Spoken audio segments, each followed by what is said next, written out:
Jasmine Crockett has some real cojones on her.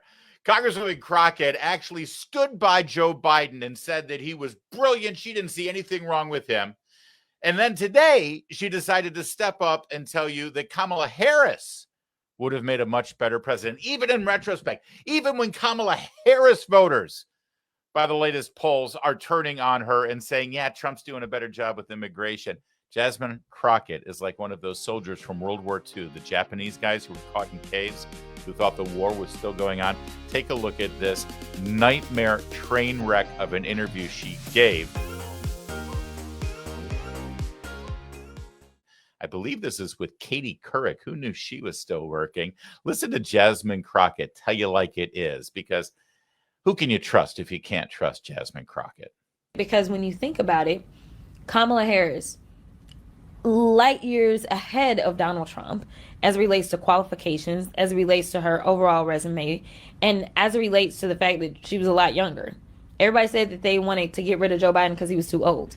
Then you had a younger, qualified, non-felon candidate, and somehow the people still chose the old white man. So, like, for me, I don't think it was... All right, hold on. We got to jump in. First of all, I would be remiss if I didn't point out the shoulder pads. What the hell is this? Is this like a cast-off costume from the part 1 of Wicked movie? What? Is she an Oompa Loompa? Is she one of the guards at the castle, at Alphaba's castle? What is that? What? That's not form-fitting. You can't tell me her shoulders are really shaped like that. If you're not watching the video of today's show, please pull it up on your favorite streaming or video platform and take a look at these shoulders. And boy, is chartreuse her color. She looks fabulous in chartreuse. She does. Can we just break down what she had to say here? Because there's a whole lot to unpack. And when I say a whole lot, I mean a whole lot of lies. Because when you think about it, Kamala Harris, light years ahead of Donald Trump as it relates to qualifications. I'm going to stop you right there, Jasmine. They were both up for the job of President of the United States. And you're telling me that Kamala Harris, a former attorney general, failed, a former senator failed, and a vice president / border czar failed, has more qualifications to be president of the United States than a guy whose last job was, let me remember now. Oh, yeah. President of the United States. So you're telling me that someone who's never been president before has more qualifications than a guy who has been president before. It was at this moment in the interview that Katie Couric, the person conducting it, would have appropriately leaned forward and said, excuse me, Congresswoman Crockett, can you explain this to me? Because how can she have more qualifications than Donald Trump, since Donald Trump was literally president for a full term? I mean, that is the ultimate qualification to be president, isn't it? To literally be president. But Katie Couric did not interrupt because, of course, Katie Couric agrees. Because facts don't matter, logic doesn't matter, thinking doesn't matter when you just hate Donald Trump. So we're only 8 seconds in and we've already got a whopper. But then there was more. As it relates to her overall resume, and as it relates to the fact that she was a lot younger. Everybody said that they wanted to get rid of Joe Biden because he was too old. Nobody said that we wanted to get rid of Joe Biden because he was too old. We said we wanted to get rid of Joe Biden because he was incompetent. We said we were trying to get rid of Joe Biden because he had mashed potatoes for brains. We said we were trying to get rid of Joe Biden because he couldn't stand upright without assistance. We said we were trying to get rid of Joe Biden because 4 years of Joe Biden was a disaster for our country. At no point did we say, you know what, Joe Biden is perfect. He's the greatest president we've ever had. We'd love to have him more, but you know what? He's just too old. I have a hunch. I have a theory of what's going on here.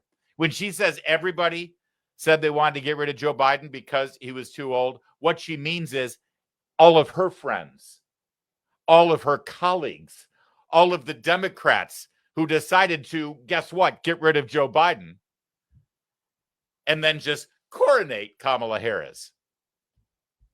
That's just amazing. I still can't get over the shoulder pads. All right, there's more to this, though. I'm not going to waste more time on that short clip. We've got a longer one here. Take it away, Jasmine.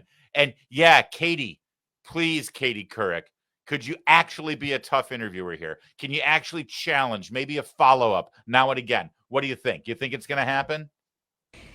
When other people were pressuring him to step down, even when your caucus was wavering, you stood firmly behind him. Did. And I'm curious how you feel with some of these revelations about his sort of decline in energy and perhaps even mental acuity that we've been reading about, and if it's given you any pause and any regret.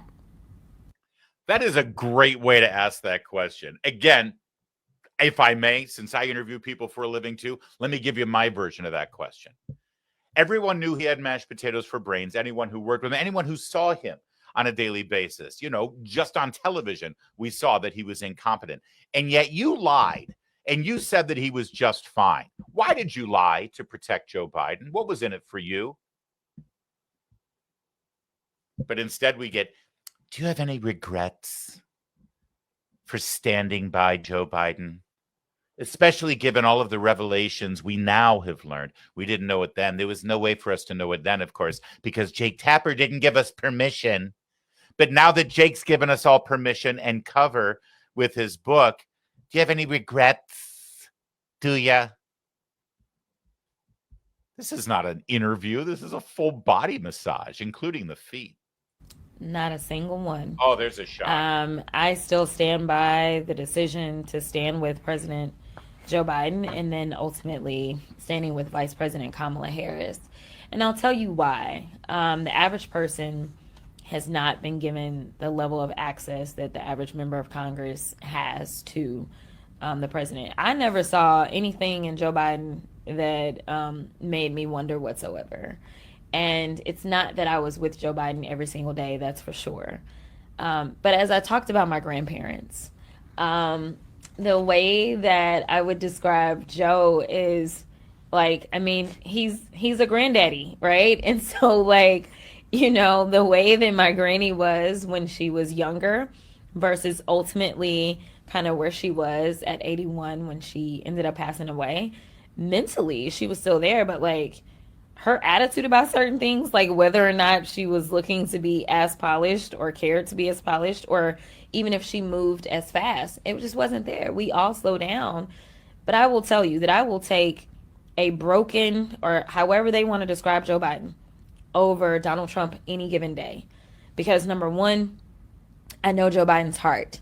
And I can tell you that when you look at the legislation that he was able to push forward with, this wasn't legislation that was about him and his rich friends. It was legislation that was for the good of the American people. And when you look at the people that he surrounded himself with, even if you're saying that there was a mentally deficient Joe Biden, I know that he absolutely had a mental acuity that is supreme when it comes to comparing him to Donald Trump. Because at least he kept good people around him. He kept people that would keep us safe in this country. He kept people that would make sure that even as tensions were rising all around the world, that we were keeping those tempered. He was able to understand with his level of mental acuity who our friends were. He was not getting us into unwarranted tariff wars and things like that. So even if we want to say, which I refuse to accept, that Joe Biden was mentally deficient, let me tell you something. His mental deficiency is still 1,000 times better than what we currently have. All right. So a couple of things here. First of all, anything else she says other than, I thought Joe Biden was just fine, reminded me of my grandma. Everything after that should just be tossed out for the garbage that it is. Because she's either lying or she's just incompetent and an imbecile. That said, think about what she just said to you and said to Katie Couric, that she would rather have the unelected, unaccountable, nameless, faceless, anonymous cabal that were making decisions on behalf of Joe Biden under his name and utilizing his auto pen than she would have a constitutionally elected and accountable president of the United States. She said, listen, hey, we were getting stuff done with mashed potato brains. Sure, he wasn't doing it, but the people he had around him, what does that mean, the people? Name them. Who do you mean exactly? It's the auto pen. And that's what she would rather. I mean, this is how totalitarians talk and think. Listen, sure, we have a completely incapacitated president, but we're really getting a whole lot done now. Stuff that we want done, our agenda, not even stuff that the American people voted for. And if they don't like what we're doing, there's nobody to be held accountable for it. And that's the way we like it. That's the way we want it. We're Democrats. By the way, quick check-in on Jake Tapper, because see, the framework behind this entire conversation is, as I said, Jake's given us permission to say this out loud now. All the revelations, all the things that we know now, when in fact we all knew it then, we just kept the secret because we had power to retain, don't you know? So given the fact that Jake Tapper tipped the first official domino from the political left to give anybody permission to even say some of these things out loud without being canceled like they tried to do to us when we were doing it when it mattered, when we actually had this guy in the White House, back when it was important to say these things. What's Jake Tapper up to today? George Orwell once wrote that, quote, "We are all capable of believing things which we know to be untrue. And then when we are finally proved wrong, impudently twisting the facts so as to show that we were right. Intellectually, it is possible to carry on this process for an indefinite time. The only check on it is that sooner or later, a false belief bumps up against a solid reality, usually on a battlefield." Wow, this is great that he's reading this Orwell quote. And now I'm very excited for him to put his phone away and reflect on his own guilt and his own culpability and the fact that Orwell was writing about him and every single one of his colleagues in the legacy corporate media that lied through their teeth at you and attacked you for seeing the reality before your very eyes. This is great. What a great come to Jesus moment, or maybe come to Orwell moment for Jake Tapper. Are you excited? Are you ready for him to actually finally recognize and see his own guilt, his own responsibility, his own culpability? Let's go, Jake. Bring it home now. Now, when George Orwell wrote that, he was talking about World War II. He wrote, quote, "The Germans and the Japanese lost the war quite largely because the rulers were unable to see facts which were plain to any dispassionate eye." And then he said, and this is one of my favorite quotes ever, "To see what is in front of one's nose needs a constant struggle." And that's the lesson for me. We all saw it happening, and we all refused to see it. Wait, what? What? This man is a professional journalist and a professional broadcaster, and as I like to say, a professional teleprompter reader with a fine haircut. Did he just put together the words that I think I heard him put together? Got to roll it back 5 seconds. Listen to this with me, will you? And we all refused. Oh, sorry, maybe 10 seconds. We all saw it happening, and we all refused to see it. No. Jake, you were so close. You were only 2 letters away from getting it right. We all saw what was happening, but we refused to see it. No. You all saw it happening, but you refused to say it. You can't see it and refuse to see it, pal. You saw it, but you refused to acknowledge it. Because, well, you know, you'd be knocking down your own team. And we all know that. Not only would you be knocking down your own team and harming your team's ability to win in the big game, but even worse, you'd be helping the other team. Actually, even worse, you'd be validating the guys that you hate. The guys on that other cable station that gets all the viewers, or the guys like us on independent media who were calling it out in real time as it was happening. You would be validating us, and you can't do that that explodes your entire business model. It explodes the entire house of cards that you and your other professional journalists are sitting on right now. We all saw it, but we refuse to see it. Oh, Orwell is weeping right now. That's not what Orwell said. If you see it, then you see it. All right, we'll let him finish his preening and his first aid that he's trying to put that bandage on the gaping wound that is journalistic credibility in America. Go ahead, Jake. Patch up that fine gash you've got in your carotid artery as you bleed out all over the stage. And maybe some of you are exceptions, but as a general note, and it can be tough in the world we're in, especially, I mean, Orwell didn't even know, I mean, he didn't have social media to deal with, right? He didn't have Fox. But to Wait, I'm sorry. I'm not going to let him finish now. What is this gratuitous attack on Fox? Fox had it right, you asshole. Fox had it right. Newsmax had it right. We had it right. And now you're going to attack them and make a gratuitous sort of backhanded slam at them? They saw it and they did say it. And you attacked them, and you had your little pit bull Brian Stelter potato boy to attack them too. He continues to be the biggest jerk on this planet, this Jake Tapper. But hey, he's given Katie Couric and Jasmine Crockett, permission to be able to say something. Happy Juneteenth, everybody. Apparently, Jake Tapper saw this just like you and I saw it, but then he didn't see it. I mean, he saw it, but he didn't see it. Got it? Of course. Sharp as attack. Sharp as attack. We'll finish up with Jasmine Crockett now that she has admitted that she will lie about anything as long as she and her party and cronies continue to retain power over you.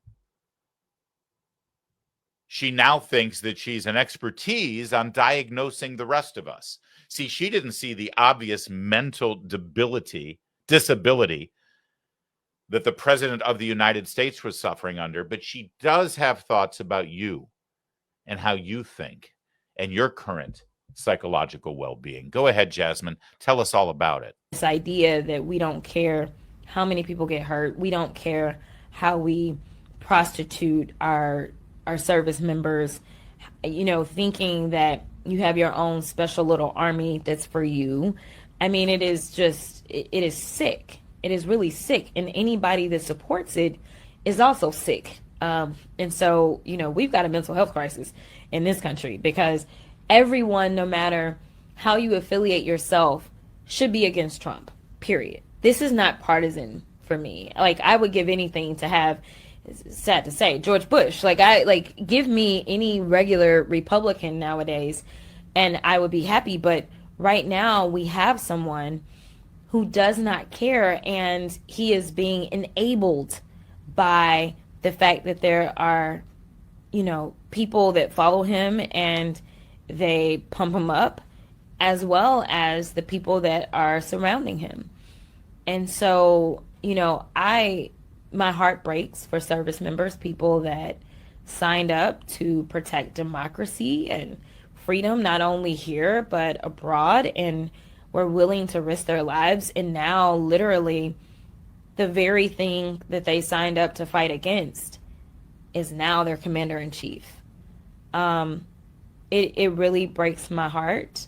And I don't know how far he has to go before we can come together and just say, enough is enough. Wow. She's the great uniter, the great healer, just like Barack Obama and Joe Biden before her. She wants to bring us all together. We need unity here, guys. Can't we unify? Because everyone who disagrees with me has a mental disorder, she just said. We have a mental health crisis in this country. personified by anybody who supports Donald Trump. So now let's all get together and harmonize and hold hands and sing Kumbaya. We should all be friends. We should all work together. E pluribus unum, everybody. Come on. Except for those of you who have a mental disorder. That's Jasmine Crockett. And again, spoiler alert, Katie Couric just let that blither on and on and on and nodded with her hand on her chin, thinking to herself, wow, what a thoughtful, intellectual person this is. I can't wait to vote for Jasmine Crockett for president. And Katie Couric at no point said, excuse me, you just called more than half of this country.